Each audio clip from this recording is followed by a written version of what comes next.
हाय नमस्कार आमच्या सगळ्या भाऊ बहिणींना। तर झालं का भाऊ बहिणींना सगळ्यांचं जेवण झालं असेल किंवा नसेल झालं। आता मस्त मला भाऊ बहीण म्हणतात पूनमताई बेताचं व्हिडिओ टाका पण पूनमताई काय आता अलीकडे तुमच्या बेताचं व्हिडिओ टाकतच नाही। बंद केल्या तर रगात कमी झालंय माझ्या अंगातलं, काय सांगायचं तुम्हाला। जेवणच तुम्हाला सांगते एवढ्या ह्याच्यात मला जाईना जेवण, तर काय बेताचं व्हिडिओ टाकू, त्याच्यामुळं बेताचं व्हिडिओ टाकलं नाही। तर भाऊ बहिणींनो, काल मी तुम्हाला म्हणलं होतं की तुमची पूनमताई तुम्हाला आहे ना सगळ्यांना आनंदाची बातमी देणार, खुशखबर। तर आता खुशखबर तर आहेच सगळ्या भाऊ बहिणींसाठी, कारण की तुमच्या जी भाची आहेत ती लहानाच्या मोठ्या तुमच्या डोळ्यासमोरच झालेल्या आहेत, बघितल्या का नाही। लहानपणापासून ती पार आता पिया 10वीला आहे, अपूर्वा 7वीला आहे, शिवन्या 3रीला आहे। त्यांचं लहानपणापासून मी व्हिडिओ प्रत्येक कॅप्चर करून टाकलेला आहे, जशा लहान होत्या तेव्हापासून लहानपणापासूनच सगळं व्हिडिओ कॅप्चर करून टाकलेलं आहे तुमच्या पूनमताईने। तर भाऊ बहिणींनो असू द्या, तर बघत बघत पुरे कवा डोळ्यासमोर मोठ्या झाल्या कळालं पण नाही। पियाच्या टायमाला पण तसंच झालं, पण पिया आहे ना त्या टायमाला हॉस्टेलला होती, पण अपूर्वा आपली घरी आहे। तर उद्या आपल्या अपूर्वाचं भाऊ बहिणीनं वटी भरण आहे, आणि सगळ्या भाऊ बहिणींना मी ज्या माझ्या बहिणी आवराजून म्हणजे आतुरतेनं एक आपल्या फॅमिली सदस्य म्हणून व्हिडिओ बघत असते, त्या बहिणी माझ्या पहिल्यापासून म्हणजे जेव्हापासून जुन्या बंगल्यात तुमची पूनमताई होती ना तेव्हापासून मन लावून व्हिडिओ बघते ते, आणि अजूनपर्यंत त्या व्हिडिओ बघते त्या बहिणींचं पहिल्यांदा तर मी थँक्यू म्हणून त्यांना मनापासून आभारी आहे त्यांची मी, कारण की त्यांनी मला आहे ना जुन्या बंगल्यापासून ते आपल्या नवीन घरापर्यंत ते बघते ते। आणि आपले त्यांच्या तिन्ही भाच्या म्हणजे पियू, अपूर्वा, शिवन्या हे त्यांच्या डोळ्यासमोर वाढते त्यांच्या डोळ्यासमोर त्या लहानाच्या मोठ्या होते ते। तर उद्या आपल्या अपूर्वाचं वटी भरण आहे, तर त्यांच्यापासून मी काय कुठल्या गोष्टी लपवून ठेवत नाही, तुम्हाला तर माहिती आहे। तुमच्या पूनमताईने जी बी काय सुखदुःख ती तुमच्या बरोबर शेअर केलेलं आहे पहिल्यापासून आणि सांगितलेलं आहे। तर काल मी तुम्हाला म्हणलं होतं सगळ्यांसाठी आनंदाची बातमी, आणि ही खरंच आनंदाची बातमीच आहे, नैसर्गिक देणगी। तर म्हणजे आपला साध्या भोळ्या पद्धतीनं तिचा उत्सव आपण साजरा करणार आहे अपूर्वाचा।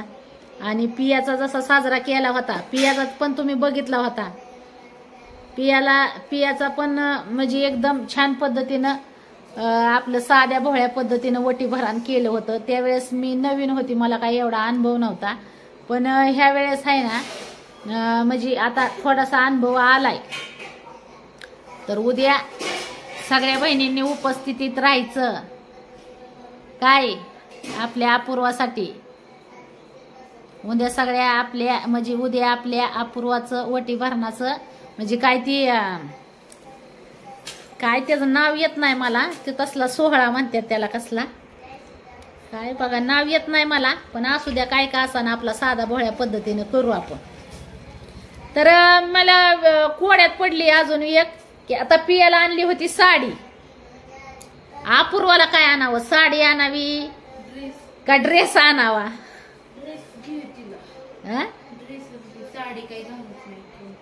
पण साडी म्हणलं साधी आणावी, साधी म्हणजे अशी मऊ सुताची, पण ड्रेस बघू काहीतरी आणावंच लागेल। ड्रेस आणावं का साडी आणावं? पिया तर म्हणते ड्रेसच आण, कारण की तिला जी आणलेली साडी आहे ना ती तशीच पडली, नेसाया नाही काय नाही। आता पुरी काय साड्या नेसतेच होय तेव्हा, पण साडीवरती एकदम भारी वाटतो ना तो कार्यक्रम, म्हणजे एकदम साडीवर मस्त वाटतो। तर तिला एक सिंपल पद्धतीची म्हणजे अशी मऊ सुताची म्हणलं साडी आणावी। बघू आता उद्याची उद्या, आजच जायचं होतं तुमच्या पूनमताईला भाऊ बहिणीनं तालुक्याला तिच्या वटी भरणाचं सामान आणायला, पण काय आता तुम्ही तर बघितलंय माझं आहे ना, हो का, घडीत असं घडीत तसं, घडीत चांगली घडीत दुखणं, काय सांगायचंय। त्याच्यामुळे आणि गाडी चालवायचं म्हणलं की माझ्या अंगावर काटा येतो, ही दुखतंय ना माझं, त्याच्यामुळं गाडी चालवायचं म्हणलं की मग मला त्रास होतो. मग मी त्याच्यामुळं मग मी रिस्क घेईना बाहेर म्हणजे अशी जायची. आता तुमचं दाजी होतं काल घरी, पण आता उद्याच्याला तुमच्या दाजींलाच आहे ना मी सामान आणायला सांगन सगळं. पण ती सांगा कन्फ्युजन आहे माझं कन्फ्युजन. ती कन्फ्युजनचं दूर करायसाठी सांगा मला की नेमकं अपूर्वाला जी आपल्याला आणायचं ती साडी आणावा का ड्रेस आणावा. ड्रेस तर आता उद्याच्याला आपला कार्यक्रम कसा होणार आहे हे तर तुम्ही बघचालच. मस्त असं आपण अपूर्वासाठी तयारी करू भाऊ बहिणींनो. एक आई होण्याच्या नात्यानं तर मी जसं पियासाठी प्रयत्न केला तसा अपूर्वासाठी पण प्रयत्न करीन. आता आपल्या डोळ्यासमोर आपली लेकरं लहानाची मोठी झाली. ही प्रत्येक आईबापाचं म्हणजे कवा बघत बघत दिवस निघून गेलं कळत पण नाही. आणि माझ्या जे बहिणी आहेत पहिल्यापासून व्हिडिओ बघणाऱ्या भाऊ बहीण व्हिडिओ बघतात, त्यांनी बी बघितलं त्यांच्या भाच्या लहानाच्या मोठ्या त्यांच्या डोळ्यासमोरच झालेल्या आहेत. आता काय बावळाट लोक आहेत भाऊ बहिणींनो माझ्या लेकरांना सुद्धा नावं ठेवतात. पण ती कसं आहे थर्ड क्लास लेवलच्या बायका, त्या बायका मी थर्ड क्लास लेवलच्या म्हणून ही करून टाकले. ते म्हणजे सोडून देते एकदम थर्ड क्लास लेवलच्या. का माहितीये का, ह्या स्वतःला संस्कारी म्हणतात आणि ह्यांच्यात तर दूर दूर पर्यंत कुठं संस्कार दिसत नाहीत. जी माणूस दुसऱ्याच्या लेकरांना नावं ठेवतं ना ती कधीच संस्कारी होऊ शकत नाही. आणि शिक्षण जर झालेलं असेल ना तर त्यांचं एकदम थर्ड क्लास लेवलचं काय म्हणतात का नाही, जी बुद्धी आहे त्यांची एकदम थर्ड क्लास लेवलची आहेत. कारण की ती लेकरांना सुद्धा आहे ना अशा बोलायला महाग पुढं बघत नाहीत. ह्या बाया नाहीत, ह्या एकदम थर्ड क्लास लेवलच्या बायका आहेत. कारण की ह्यांना आहे ना स्वतःच्या फॅमिलीत आहे ना म्हणजे स्वतःचा जे संसार परपंच आहेत ना ह्यात ह्यांना काडीची किंमत नसते आणि ह्यांच्या संसारावर ह्यांचं लक्ष नसतं. ह्या आहेत ना काय म्हणतात ह्यांचं घरी बसून वेगळं धंद चालू असतात, टपुर धंद. त्यातल्या ह्या बाया ही दुसऱ्याच्या लेकरांना नावं ठेवतात त्या. आणि त्यांना आहे ना ती कसं असतं त्यांच्या कर्माची शिक्षा त्यांना देव देईल. दुसऱ्याच्या लेकरांना जर वाईट जर बोलते ते ना ह्या तर त्याच्या कर्माची शिक्षा त्यांना ती मिळणार, त्यात वाद नाही. कारण की देव जी शिक्षा देतो ना त्याच्या देवाची जी शिक्षा मिळणारी असते त्याला आहे ना आवाज नसतो. त्याच्यामुळं कसं आहे लोकांच्या लेकरांना नावं ठेवताना 10 वेळा आधी विचार करावा त्या बायकांनी असं मला वाटतं. पण जाऊ दे त्या थर्ड क्लास बायकांसाठी भाऊ बहिणींनो आपलं जे आहे ना ते आपण आपल्या जीवनातला जी काय म्हणतात आनंदी क्षण आहे ती आपण खराब करून नाही घ्यायचा. आता एक जी भाऊ बहीण आहे तर माझ्या जुन्या बंगल्यापासून जी माझं व्हिडिओ बघतात प्रेमाने माझ्या पुरींला आपल्या भाच्या म्हणतात त्यांच्यासाठी तुमच्या पूनमताईकडून आमंत्रण आहे की उद्या आपल्या अपूर्वाचा कार्यक्रम आहे. तर सगळ्या बहिणींनी उपस्थितीत राहायचंय. तर सांगा मला की उद्याच्याला अपूर्वाला साडी आणू का ड्रेस आणू सांगा कन्फ्युजन. कारण की पियाला आणली मी साडी गेल्या वर्षीच म्हणते पियाच्या कार्यक्रमाच्या टायमाला मी तिला साडीच आणली होती. पण बघू उद्या अपूर्वाला मस्त असा तिचा मेकअप फिकअप करू मस्तपैकी कार्यक्रम आपला घरगुती पद्धतीनंच. तर परत अजून एकदा मी सगळ्यांच्या मनातली अजून एक शंका दूर करते. आता जी माझी नातेवाईक आहेत जी भाऊ बहीण माझी स्वतःची सख्खी वशी भाऊ बहीण परत नवऱ्याच्या साईडची नातेवाईक.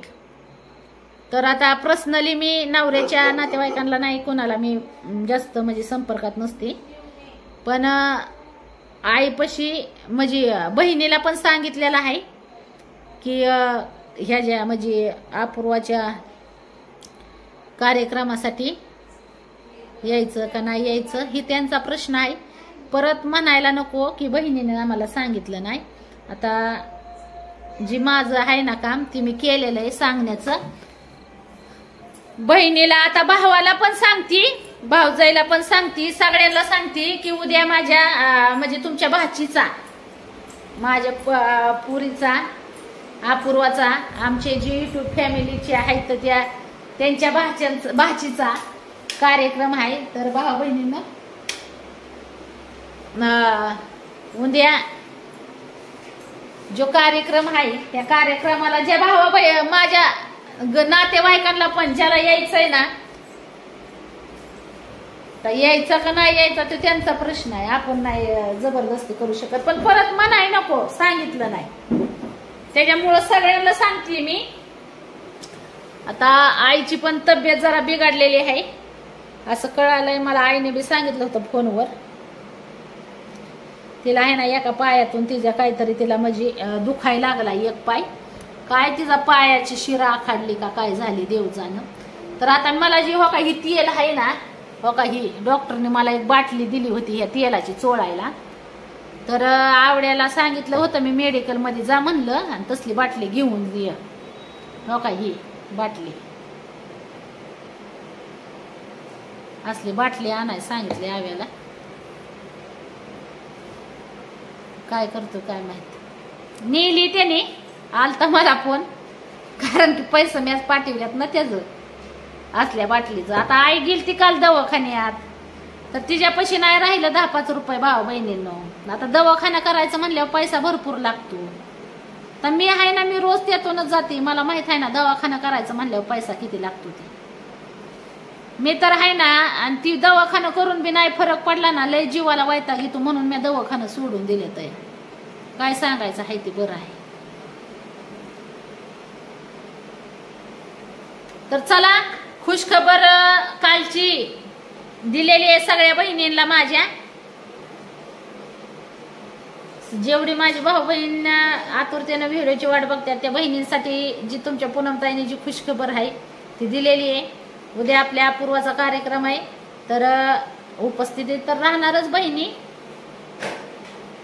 आणि जी बावळट लोक आहेत दुसऱ्याच्या लेकरांना नावं ठेवणारी ती सुद्धा राहणार आहेत उपस्थित. का माहिती भाऊ बहिणींना वाईट बोलायला लेकरांना सुद्धा सोडत नाहीत ना ती वाईट बोलायचं. आता तसं म्हणाय गेलं तर लेकरं माझी येत, मी व्हिडिओ काढते.